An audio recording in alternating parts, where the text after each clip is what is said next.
Hi, I'm John Orlando, and I'm going to show you how to use Adobe Rush to create digital storytelling type videos.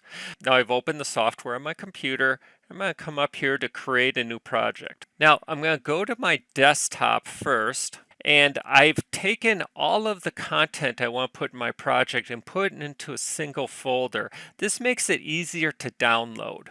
And I've put it into a folder I've called Adobe Rush Tutorial. So I'm just going to click that. It's sitting on my desktop.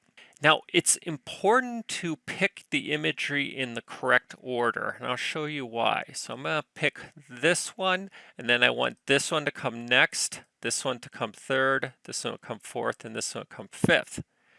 Now I'm going to hit Create. You see what it's done. It's actually already dropped the imagery into the timeline in the order that I downloaded it.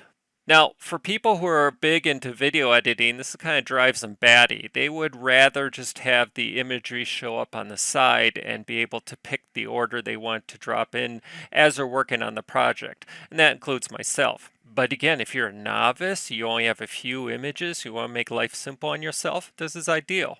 But I'll show you a little workaround if you prefer not to have all the imagery automatically dropped into your project.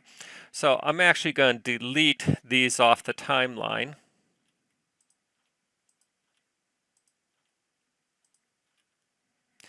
And now I'm going to come up to the plus button. That plus button is for adding media. When I click it, you get different types of media you can add. I'm going to click Your Media.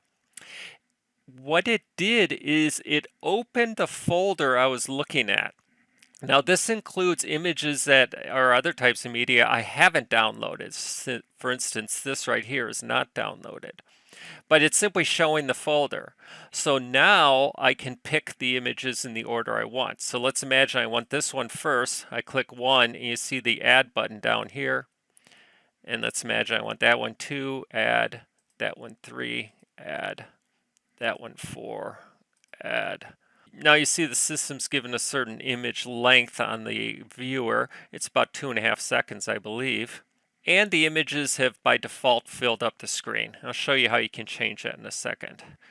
But if I want to play just to preview, you see it goes from one to the next to the next. Now at this point I can move images around simply by putting my cursor on one and sliding it. I'm going to move this one to here.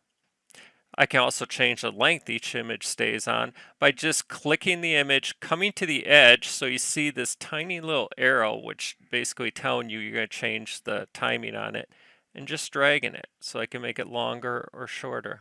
Now when it comes to audio, there's a couple things you can do. One, you can record your audio. Come up here, click Add Media, and go to VoiceOver. So you can record right here. Now I'm going to go to Tap to Record. I'm going to say, hi, this introduces you to the dissertation process. I click stop. And you see the voiceover has been recorded right here. This is you to the dissertation process. And I can grab that and slide it back and forth as well. Now I personally prefer to record my audio outside of a video editing system using Audacity because that allows me to do some editing. I like to clean it up. I like to edit out the mistakes, things like that. So that's how I personally prefer to do it. But the system allows you to do your audio internally. What I'm going to do is I'm just going to click it, I'm going to delete it, and then I'm going to go back to my media, which again goes to the folder that was open. I'm going to move this head right to the beginning, and I have a very brief audio that I've already recorded. So I'm going to grab that, click Add, and now it's fallen in. That's what I want. Now if I'm done with my media, I can close this to give myself a little more workspace here. Now, I generally like to put transitions between images. We can do that by coming up to this right-hand menu. You notice the menu is more or less collapsed until you put your cursor over it. And I'm going to click Effects. And I'm going to go to Transitions.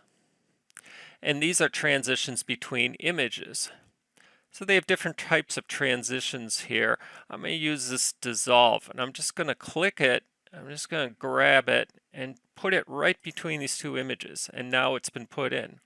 And I'm going to try a different one. I'm going to go wipe right for the next one. I'm going to go wipe left, wipe down. Now when I play it, you see what the transitions are. And